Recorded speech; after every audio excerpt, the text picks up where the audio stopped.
નમસ્કાર ખેડૂત મિત્રો, હું રમેશ રાઠોડ, વિષય નિષ્ણાત પાક સંરક્ષણ, કૃષિ વિજ્ઞાન કેન્દ્ર ગીર સોમનાથ.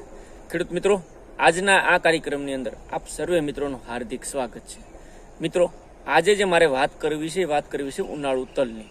અને ઉનાળુ તલની અંદર 20 થી 30 દિવસના પીરિયડની અંદર વૃદ્ધિ વિકાસ માટે, પિયત માટે, પાણી વ્યવસ્થાપન માટે, ખાતર વ્યવસ્થાપન માટે કઈ કઈ કાળજીઓ રાખવી જોઈએ અને કયા કયા મુદ્દાઓનું આપણે ધ્યાન રાખવું જોઈએ. એટલે આ 3 મુદ્દાઓની અંદર કે એના પિયતના વ્યવસ્થાપનના મુદ્દા આપણી પાસે ક્યાં હોઈ શકે, એમાં ખાસ કરીને વૃદ્ધિ વિકાસ માટેની શું કાળજી હોઈ શકે, ખાતર માટે કઈ કઈ અને દવાઓ કઈ કઈ ઉપયોગ કરવી જોઈએ, એની સવિસ્તારથી આજના વિડીયોની અંદર વાત કરવી છે. અને વિડીયો શરૂ કરવી પહેલાં આપ સર્વને ખાસ વિનંતી છે, મિત્રો, આ ચેનલની અંદર આપ નવા હો, હજી સુધી મારા વિડીયો તમને રેગ્યુલર મળતા ન હોય તો આ ચેનલને સબસ્ક્રાઈબ કરો.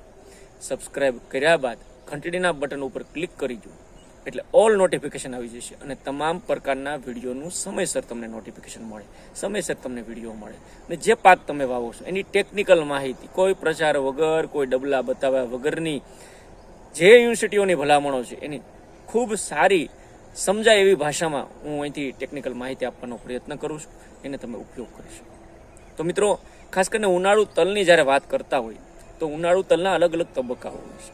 અને ખાસ કરીને તલની અંદર એની દવાઓ, ખાતરો, પિયત, આ બધા વ્યવસ્થાપનના એક ભાગ છે. તલ જ્યારે કોરામાં વાવી દઈએ છીએ એના પછી આપણે પિયત આપીએ છીએ. પિયત આપ્યા પછી 3જા દિવસે બીજવાણી દઈએ છીએ. આ એક સામાન્ય રીતે તલના વાવેતરની એક પદ્ધતિ હોય છે.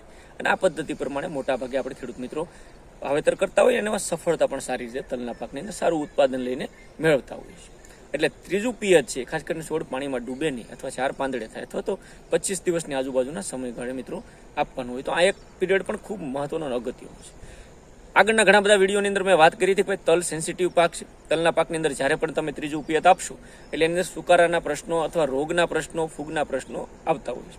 અને એના નિયંત્રણ માટે ખાસ કરીને અગાઉથી જ તમે પિયત આપો તરત જ એની અંદર પિયત આપ્યા પછી ટ્રાઇકોડર્મા અને સ્યુડોમોનાસ, ટ્રાઇકોડર્મા 16 ગુઠાના વીઘામાં 1 કિલો, સ્યુડોમોનાસ 16 ગુઠાના વીઘામાં 500 ગ્રામ બંને મિક્સ કરી ચાણિયા ખાતર સાથે, એરડીના ખોળ સાથે, ઓર્ગેનિક મેટર સાથે મિક્સ કરી અને પિયત આપ્યા પછી જમીનમાં પૂરો ભેજ હોય ત્યારે નાખીને આપણે નિયંત્રણ આ રોગના જમીનજન્ય જે રોગ છે એનું સારી રીતે કરી શકતા હોય.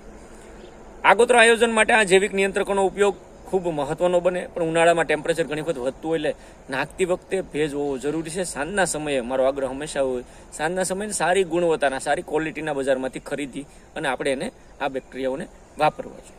જે મિત્રો રાસાયણિક ખેતી કરે એમને 3જા પિયત સાથે ખાસ કરીને મેટાલેક્ઝિલ પ્લસ મેન્કોજેબ એનો ઉપયોગ કરવો જોઈએ અથવા તો મેટાલેક્ઝિલ પ્લસ મેન્કોજેબ 35 થી 40 ગ્રામ પંપમાં નાખી અને એનો પણ સ્પ્રે 25-30 દિવસના 1 મહિનાના તલ થાય ત્યારે કરીએ તો સુકારાના જે આ રોગ છે એને આગળ વધતો અટકાવી શકાય અથવા એનો આગોતરું પ્લાનિંગ કરી શકાય.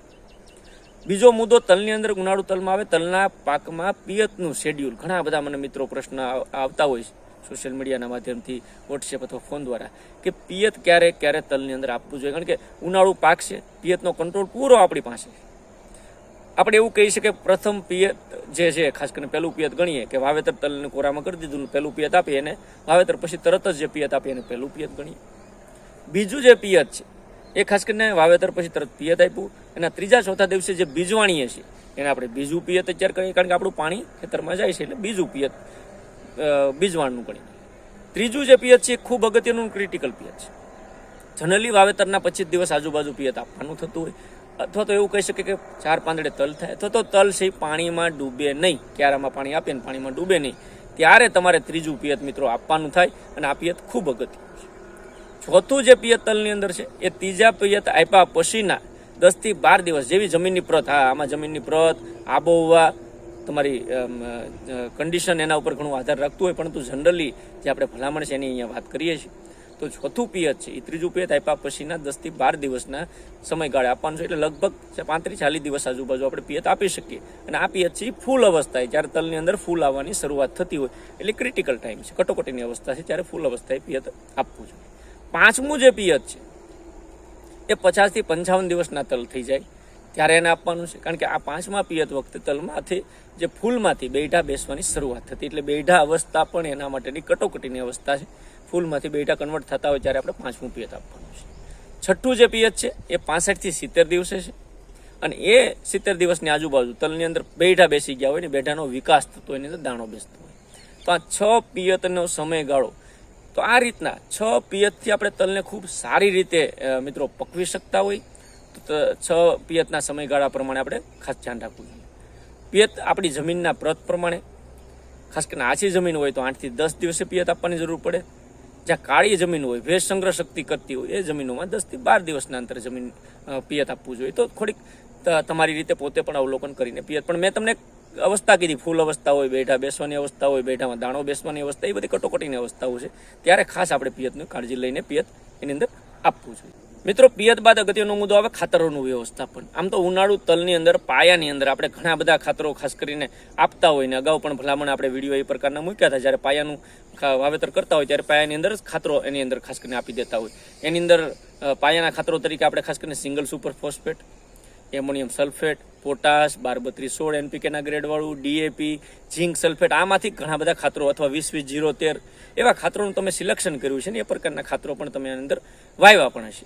તો ખાસ કરીને મિત્રો, પાયાના ખાતરોની જે વાવેતર વખતે કરીએ છીએ તો એમાં ખાસ કરીને આપણે ધ્યાન એક રાખવાની વાત કરી હતી કે ભાઈ સલ્ફરયુક્ત ખાતરો જો આની અંદર વપરાય, તેલીબિયા વર્ગનો પાક છે તો ખૂબ આપણે મોટો એની અંદર ફાયદો બેનિફિટ મળતો હોય. એટલે ઘણી વખત આપણે single super phosphate, ammonium sulphate, 20-20-0-13 આ પ્રકારના ખાતરોનું વધારે ભારપૂર્વક આયોજન કરવાની વાત કરતા હોય. અને એ પ્રકારના જો ખાતરો જે મિત્રોએ વાપર્યા છે તો એને ખૂબ ખાસ કરીને ફાયદો આવતા દિવસોમાં આ તલના પાકની અંદર થાય છે. હવે જ્યારે બીજો ડોઝ આપવાનો થાય તો એમાં કયા ખાતરો આપવા જોઈએ, ક્યારે આપવો જોઈએ, એ પણ ખૂબ મહત્વની બાબત છે. તો મિત્રો, જ્યારે તલ આપણા 35 થી 40 દિવસના થાય ત્યારે ફરી એકવાર પૂરતી ખાતર તરીકે 1 એકર દીઠ 35 કિલો યુરિયા અને એની સાથે 5 કિલો સલ્ફર, ફાડા સલ્ફર તમે જેને કહેતા હોય, તો ખાસ કરીને 35-40 દિવસે તલની અંદર પિયત આપ્યા પછી ત્રીજા અને પછી ચોથું પિયત આપવાનું થાય એ સમયગાળા દરમિયાન 35 કિલો યુરિયા અને સાથે 5 કિલો સલ્ફર આ બંને મિક્સ કરીને આપણે આપવાથી તલના પાકમાં સારામાં સારું ઉત્પાદન આપણે મિત્રો લઈ શકીએ. કારણ કે સલ્ફર આપવાથી ઉત્પાદનની અંદર વધારો આવશે અને તેલની ટકાવારી, વજન આ બધામાં પણ ફાયદો થાય. એટલે સલ્ફર ખૂબ અગત્યનું અને મહત્વનું છે. જે મિત્રો પ્રાકૃતિક ખેતી કરતા હોય એ ખાસ કરીને પ્રાકૃતિક ખેતી કરવાવાળા ખેડૂત મિત્રો એક પંપની અંદર ખાટી છાશ જે છે એ 500 ml પ્રમાણે અને એની સાથે 250 ml ગૌમૂત્રનો ઉપયોગ કરી અને એને પણ સ્પ્રેના સ્વરૂપમાં વાપરે તો સલ્ફર, જે ખાસ કરીને ખાટી છાશમાં રહેલું સલ્ફરનો પણ એનો ઉપયોગ કરી શકાય. એટલે ખાટી છાશ 500 ml અને ગૌમૂત્ર 250 ml નો સ્પ્રે તલના પાકની અંદર પિયત આપ્યા પછી જ્યારે જમીનમાં પૂરો ભેજ હોય ત્યારે મિત્રો કરવાથી પણ ઘણા બધા ફાયદાઓ આપણને થતા હોય. મિત્રો, અત્યારે ખાસ કરીને બીજી એક મહત્વની વાત કરી દઉં. માર્કેટની અંદર સલ્ફરના બેક્ટેરિયા, જેને થાયોબેસિલસ બેક્ટેરિયા તરીકે આપણે ઓળખીએ છીએ, તો આ સલ્ફરના બેક્ટેરિયા પણ બજારની અંદર મળે. મારી ખાસ ભલામણ છે કે આ થાયોબેસિલસ બેક્ટેરિયા એ ખાસ કરીને સલ્ફર પ્રોડ્યુસિંગ કરતા હોય અને જો એને જમીનમાં લિક્વિડ ફોર્મમાં 1 લીટરની બોટલમાં જ આવે, ખૂબ સસ્તા છે.